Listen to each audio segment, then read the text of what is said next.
Dr. Kita Park was having a normal day at the Korean Space Agency until his computer screen started showing strange numbers. He rubbed his tired eyes and looked again at the gravity readings from Earth's orbit. Something was very wrong. "This can't be right," he said to himself, checking the equipment for the third time. The readings showed that something big was slowing down near the moon, causing unusual changes in the gravity field. He picked up his phone and called his friend and colleague, Dr. Hae-Jin Lee, who worked in the office next door. "Hae-Jin, can you come here? I need you to look at something." Dr. Lee arrived quickly, her coffee cup still in hand. She looked at Kita's screen and her eyes grew wide. "Have you checked if other stations are seeing this too?" "I was just about to," Kita said, typing quickly on his keyboard. Soon, his email was filled with messages from space agencies around the world. Everyone was seeing the same thing. The next few hours were busy. Scientists from different countries joined a video call to discuss the strange readings. While they were talking, a young researcher from the Tokyo station sent a picture that made everyone stop talking. The image showed several large dark shapes moving past the moon. "Those are ships," Dr. Lee said, breaking the silence, "and they're headed toward Earth." The news spread quickly.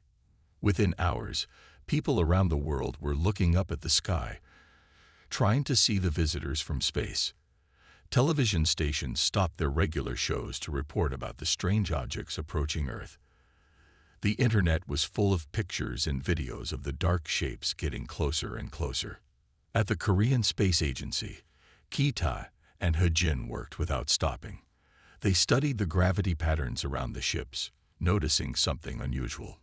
"Look at this," Kita said, pointing to his calculations. "The way they're moving. It's like they're struggling with something."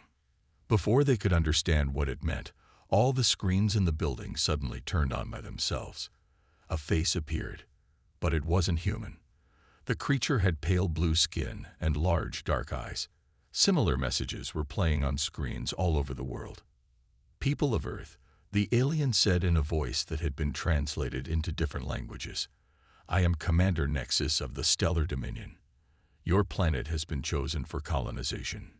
Do not resist. Your technology is primitive compared to ours. Surrender now, and we will be merciful." Keitai and Hae-Jin looked at each other. Neither of them spoke for a moment. Then Hae-Jin pointed to their gravity readings again.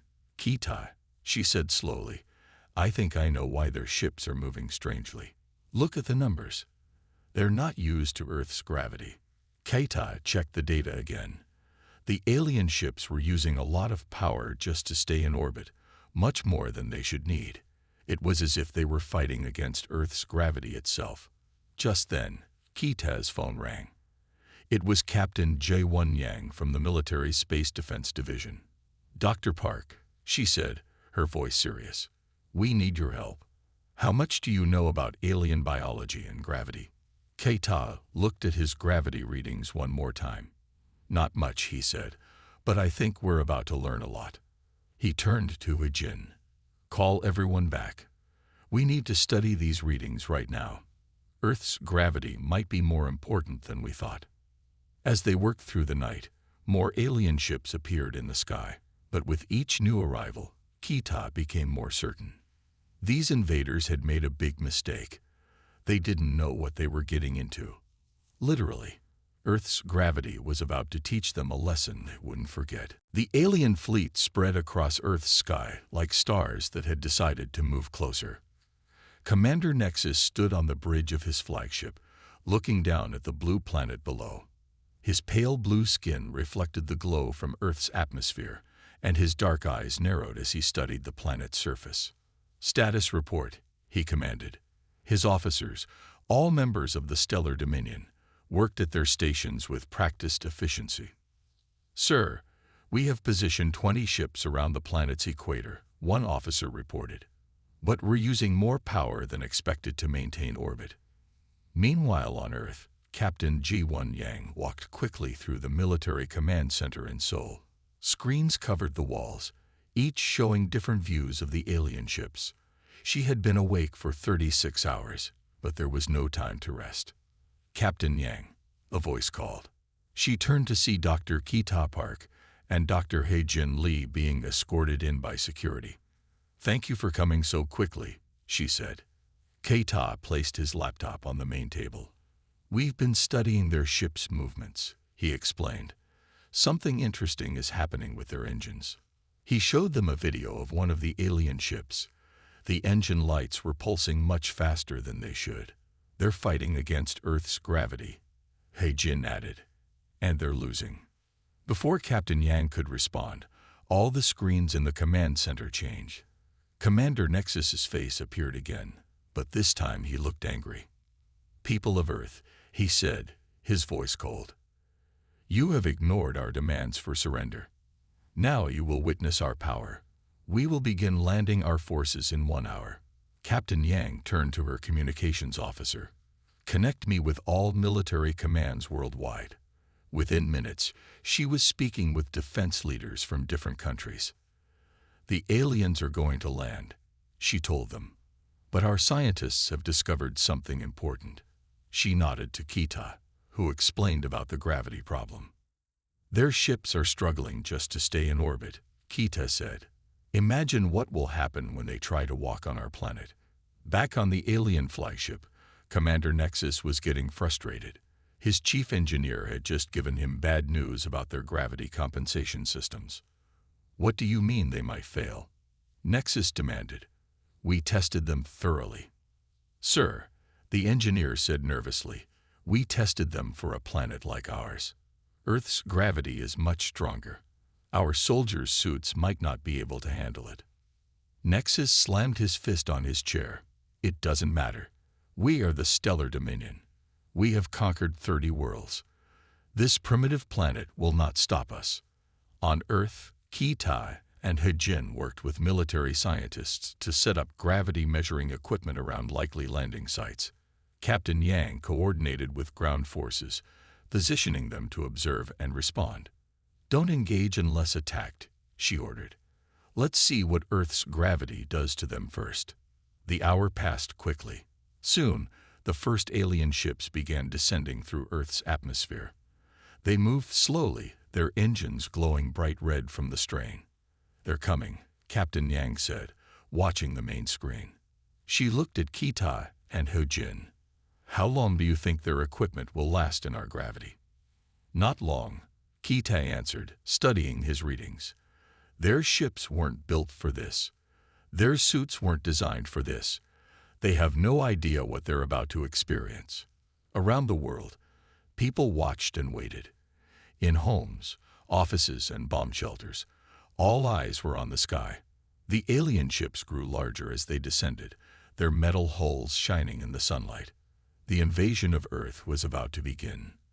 But as Kita had said, Earth's gravity had other plans. The real question was, how long would it take the aliens to realize they had made a terrible mistake? The alien dropships looked like giant metal tears falling from the sky. They descended toward Earth in perfect formation, their engines glowing bright against the morning sun. Captain Jaiwon Yang watched from the military command center as the first ships approached their landing zone outside Seoul. "All units hold position," she ordered through her radio. "Do not engage unless directly threatened." She turned to Dr. Kita Park and Dr. He-Jin Lee, who were monitoring their equipment. "Are you recording this?" "Every second," He-Jin replied, her eyes fixed on the data streaming across her screen. "The ships are already using triple the expected power just to land." The first dropship touched down in an empty field. Its landing legs bent slightly under the weight, metal groaning in Earth's heavy gravity. For a moment, nothing happened. Then, with a loud hiss, the ship's door opened. The first alien soldier stepped out. Even with their mechanical suit, they moved slowly, carefully. Then something went wrong. The alien took one step and fell forward, hitting the ground hard. Their suits sparked and whined, struggling to help them stand. More aliens emerged from the ship. Each one moved as if they were carrying heavy weights. Some managed a few steps before their suits failed. Others couldn't even stand up straight. In the command center, Kita pointed excitedly at his readings. Look at this. Their suits are failing exactly as we predicted. Earth's gravity is too strong for their technology. Similar scenes played out at landing sites around the world. Alien soldiers struggled to move in their heavy suits. Some tried to fire their weapons, but couldn't lift them properly. Their advanced technology, designed for their lower gravity world, was useless on Earth. On his flagship, Commander Nexus watched in horror as his invasion force struggled. "This is impossible," he shouted. "How can they be so weak? They are elite warriors of the Stellar Dominion." His chief engineer spoke nervously. "Sir, the gravity compensation systems are completely overwhelmed. The power cells are burning out faster than we can replace them." Back on Earth, Captain Yang received reports from other military commands. None of the alien forces had managed to advance more than a few meters from their ships. Many were simply lying on the ground, unable to move in their failed suits. "Should we capture them?" one of her officers asked. "No need," she replied. "They're not going anywhere. Their own equipment is keeping them trapped." Dr. Lee studied the medical readings they were getting from the fallen aliens. "Their bodies are under enormous stress," she reported. "Even without the suit problems, they physically can't handle Earth's gravity. They evolved on a world with much less gravity than ours." Keita nodded. "It's like trying to swim while wearing heavy metal clothes. No matter how strong you are, you can't fight against that much force forever." Commander Nexus finally gave the order all military leaders hate to give. "Retreat," he said through clenched teeth. "Get our forces back to the ships immediately." The aliens crawled and dragged themselves back to their dropships. Some had to be pulled in by rescue cables. As the ships took off, struggling against Earth's gravity, Captain Yang allowed herself a small smile. "Send a message to all commands," she ordered. "Phase 1 of the invasion has failed. Earth's gravity has given us an advantage they never expected." Keitai and Hijin were already working on new calculations. "They'll try again," Hijin said. "They'll think they can fix their suits or find a way around the gravity problem." "Let them try," Captain Yang replied. "Earth isn't going to get any lighter. And now we know their weakness." As the alien ships retreated to orbit, the people of Earth realized something important. Sometimes the best defense isn't weapons or technology. Sometimes it's just the simple facts of nature. Earth's gravity had protected them this time, but everyone knew this was just the beginning. Dr. Kitapark hadn't slept in 2 days, but his mind was wide awake. He sat in a large conference room at the Korean Space Agency, surrounded by screens showing scientists from around the world. They all shared the same excited look in their eyes. "The data is clear," Kita said, sharing his latest findings. "The aliens come from a planet with only 60% of Earth's gravity. Their bodies and technology simply cannot handle our gravitational pull." Dr. Hae-Jin Lee stood next to a whiteboard, drawing simple diagrams. "Think of it this way," she explained. "If you lived your whole life carrying 10 kilograms, then suddenly had to carry 17 kilograms all the time, your body would struggle. That's what the aliens are experiencing, but even worse." A scientist from India appeared on the main screen. "We found something interesting in the wreckage of their suits," she said. "Their power systems are amazing, but they're built for efficiency, not raw strength. They never expected to need so much power just to move around." Meanwhile, Lieutenant Sun Mi-Kang led her intelligence team through the field where the aliens had landed. They collected broken pieces of alien equipment and took readings of the ground where the ships had touched down. "Look at these landing marks," Sunbai told her team, pointing at deep impressions in the soil. Their ships were much heavier than they expected them to be. No wonder their engines were struggling. Back in the conference room, Kita received an urgent message from Captain Yang. The aliens were trying something new. Their ships were moving into different positions around Earth. "They're not giving up," Captain Yang said through the video call. "They're planning something. We need to know what." He-Jin studied the new data coming in from space telescopes. They're trying to create some kind of energy field around their ships, she said. Maybe they think they can reduce Earth's gravitational effect. Keita shook his head. They don't understand. Gravity doesn't work that way. You can't just turn it off or make it weaker. The energy they would need. He stopped suddenly, an idea forming in his mind. What is it? Heijin asked, recognizing the look on his face. They're going to use so much power trying to fight our gravity that their systems will overload, Keita explained. They're about to make things much worse for themselves. Lieutenant Kang's team confirmed this theory when they analyzed the alien suit fragments. The materials they use are advanced, she reported, but they're designed for precision, not brute force. In their world, they never needed to be stronger. The scientists worked through the night, calculating what would happen when the aliens tried their new plan. They sent their findings to military commands worldwide. Earth's forces needed to be ready. We've discovered something else, Ho-Jin announced the next morning. The aliens' bodies aren't just struggling with the gravity. Their bones and muscles are actually getting damaged by it. Even if their suits worked perfectly, they physically cannot stay on Earth for long. Keita looked out the window at the alien ships glowing in the night sky. They made a basic mistake, he said. They saw our technology and thought we were primitive, but they forgot about the most basic force of nature, gravity. And now it's teaching them a lesson. Captain Yang called again. The aliens are moving, she said. They're getting ready to try again. Are you sure about your calculations? Completely sure, Keita replied. Their attempt to overcome gravity will lead to their biggest failure yet. Sometimes the simplest forces are the strongest. As the sun rose over Earth, the aliens prepared their new attack. But thanks to the work of scientists like Keita and Heijin, Earth's defenders knew exactly what was about to happen. They watched and waited, knowing that once again, gravity would be their strongest ally. Commander Nexus stood on his flagship, watching his engineers install new gravity compensation systems. The devices glowed with blue light, using more power than anything the Stellar Dominion had built before. This time, he thought, they would defeat Earth's heavy gravity. The systems are ready, Commander, his chief engineer reported. We've doubled the power output. Our troops should be able to move normally on Earth now. Down on Earth, Dr. Keita Park and Dr. Heijin Lee monitored the alien fleet's energy readings. The numbers on their screens kept climbing higher and higher. They're using dangerous amounts of power, Heijin said, pointing to the data. Their ships were never meant to handle this much energy. Captain Jaewon Yang walked into their laboratory, carrying new reports.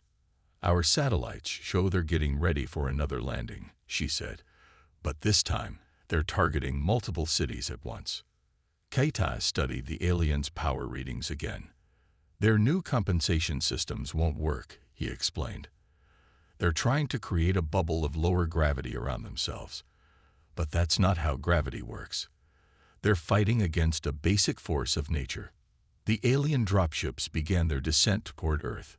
This time, they glowed bright blue from their new gravity compensation systems. They looked more powerful, but they were also less stable. All units, stay back, Captain Yang ordered through her radio. Let them land. Their own systems will do our work for us.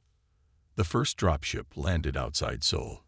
Its new gravity compensation field sparked and crackled around it like blue lightning. When the door opened, the alien soldiers stepped out confidently. For a few moments, it seemed to work. The aliens moved almost normally, their suits glowing with the same blue energy as their ships. But then something went wrong. Energy spike. Heijin shouted, pointing at her screen. The power readings from the alien suits were going up too fast. The blue fields around the aliens started to flicker.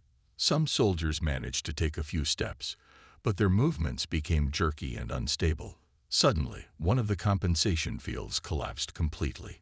The alien inside the suit fell hard, caught once again by Earth's full gravity.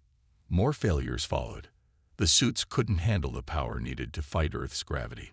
One by one, they overloaded and shut down. Some even exploded in small bursts of blue light. Commander Nexus watched in horror as his improved invasion force failed again. "Impossible," he shouted. "We used our most advanced technology." On Earth, Kita explained what was happening to military leaders around the world. "Their power systems are burning out," he said.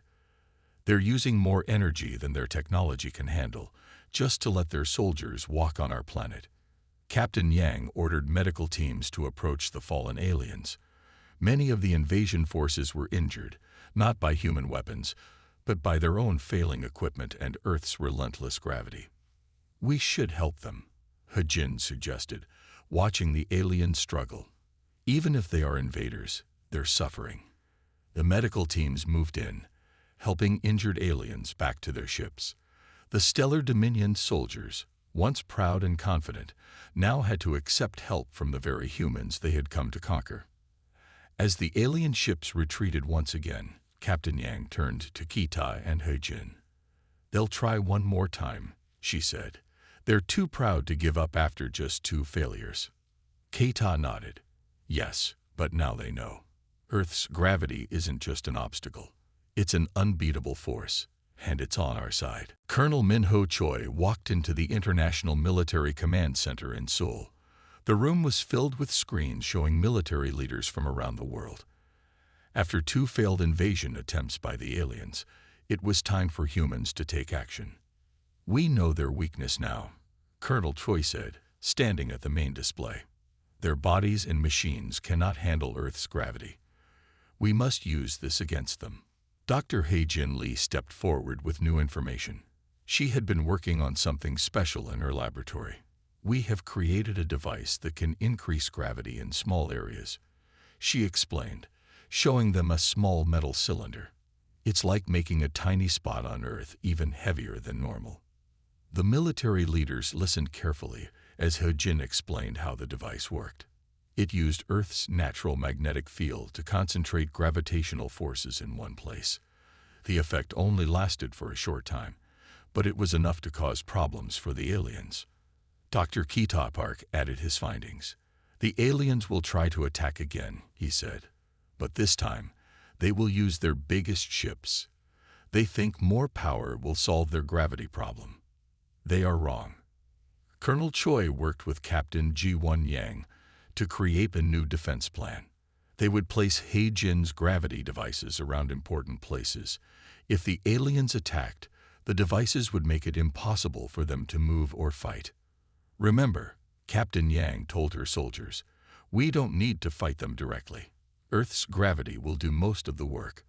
We just need to make it stronger in the right places." Up in space, the alien ships were gathering for another attack. Commander Nexus had ordered all ships to use maximum power. He refused to believe that a simple thing like gravity could stop the mighty Stellar Dominion. Back on Earth, Lieutenant Sun Mi-kang's intelligence team tracked the alien fleet's movements. "They're coming," she reported to Colonel Choi. "All their ships are moving into attack positions." Colonel Choi gave the order to activate the gravity devices around the world. The machines hummed quietly, ready to increase Earth's gravitational pull when needed. In her laboratory, Hejin watched the power readings from the alien ships. "They're using even more power than before," she said to Kita. "Their ship's engines are already starting to strain." The first alien ships entered Earth's atmosphere. They moved slowly, fighting against the natural gravity. When they reached the areas protected by Hejin's devices, things got worse for them. Some ships couldn't stay in the air. Their engines failed completely when they hit the stronger gravity fields. Others managed to land, but their soldiers couldn't exit their ships. The gravity was too strong even for their new improved suits.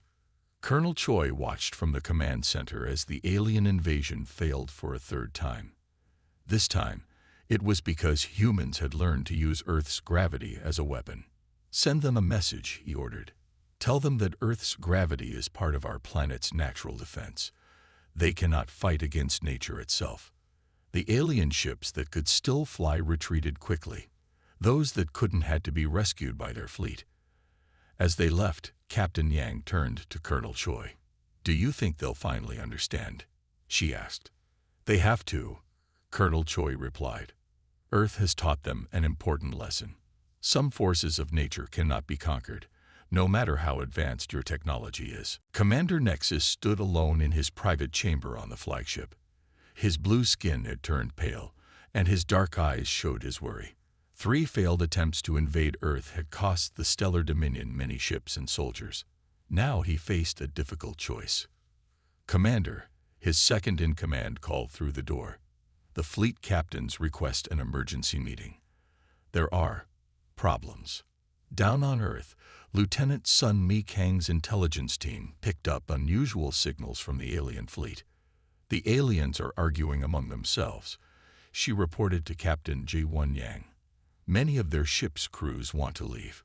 Captain Yang shared this information with Dr. Kita Park and Dr. He-Jin Lee, who were studying data from the last battle. "Their equipment is failing faster now," He-Jin explained. "Even their ships in orbit are having trouble. Earth's gravity is slowly damaging everything they have." In the alien fleet, Commander Nexus met with his captains. The meeting room was tense.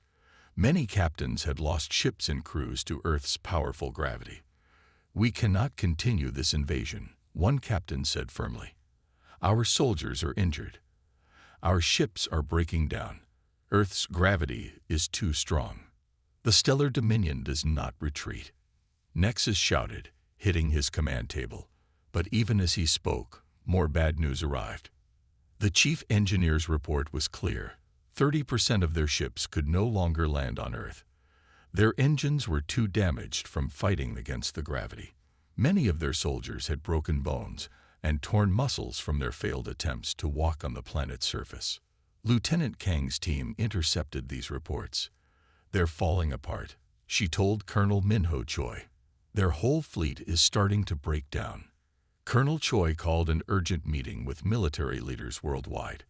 "The aliens are at their weakest point," he explained. "Their ships are damaged, their soldiers are injured, and their leaders are fighting among themselves." Dr. Park showed them the latest readings from space. "The aliens didn't just underestimate Earth's gravity," he said. "They never understood it at all. They thought technology could solve everything. But nature doesn't work that way." On the alien flagship, more reports of equipment failures came in. Ships that had seemed fine were now showing serious damage. The gravity compensators they had used in their last attack had weakened their ship structures. Even their best technology couldn't fight against Earth's natural forces forever. Commander Nexus received a final message from his home world. The Stellar Dominion's leaders were angry about the failed invasion. They ordered him to make one last attempt or withdraw completely. Nexus looked at Earth through his ship's window. The beautiful blue planet had seemed like an easy target at first. Now he understood the truth. His mighty fleet, which had conquered many worlds, had been defeated not by weapons or armies, but by Earth's natural gravity. "Commander," his second-in-command said quietly, "we must decide now. The fleet cannot take much more damage." Back on Earth, Captain Yang and Colonel Choi prepared their forces. "They have 2 choices," Colonel Choi said. "They can leave in shame, or they can try one last attack and lose everything." Dr. Lee checked the readings from their gravity devices. "We're ready if they try to attack again," she said. "Earth's gravity has already done most of our work for us. They just don't want to admit it yet."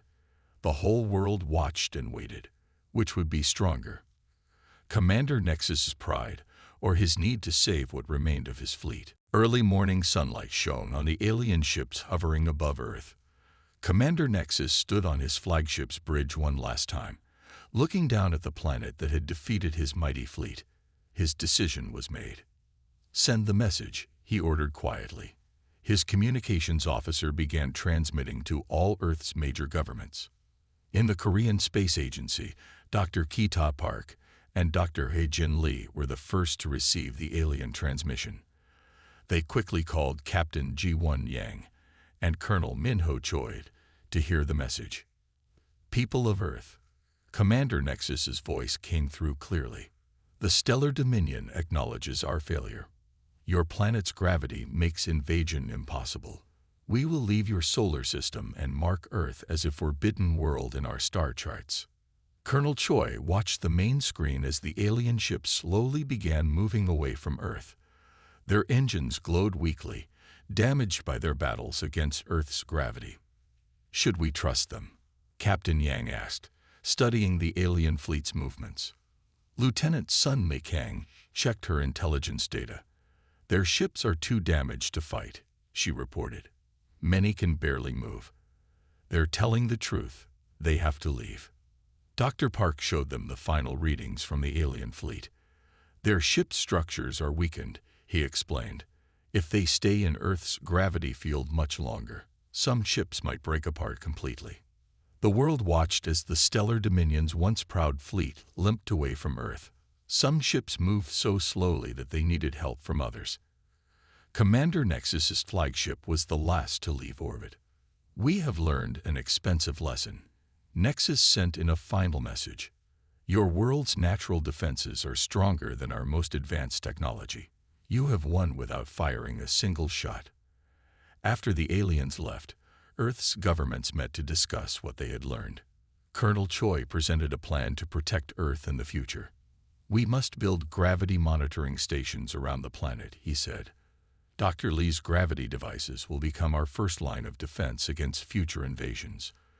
Dr. Lee had already improved her gravity devices. We can now detect any ships trying to adapt to our gravity, she explained. Earth's gravity will always be our strongest shield. The Korean Space Agency became the headquarters for Earth's new gravity defense network.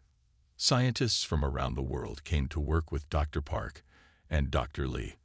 They installed gravity sensors in space and improved the gravity weapon technology. Captain Yang led the training of a new space defense force. We don't need the biggest weapons, she told her officers. Earth's gravity is our greatest ally. We just need to help it do its job. 1 month after the aliens left, Dr. Park stood in his laboratory, looking at the night sky through his window. The stars seemed different now. Earth was no longer just one small planet among many. It was a natural fortress, protected by its own powerful gravity. Do you think they'll ever come back? Hejin asked, joining him at the window. Kita shook his head. No. They learned that some things cannot be conquered by technology alone. Earth's gravity will always be here, protecting us. As they watched the stars, a message arrived from space tracking stations around the world. The Stellar Dominion's fleet had left the solar system. Earth was safe, guarded by the simple but unbeatable power of its natural gravity. The invasion had failed not because of human weapons or advanced technology, but because of the basic laws of nature. Earth's gravity had proven that sometimes the strongest forces are the simplest ones.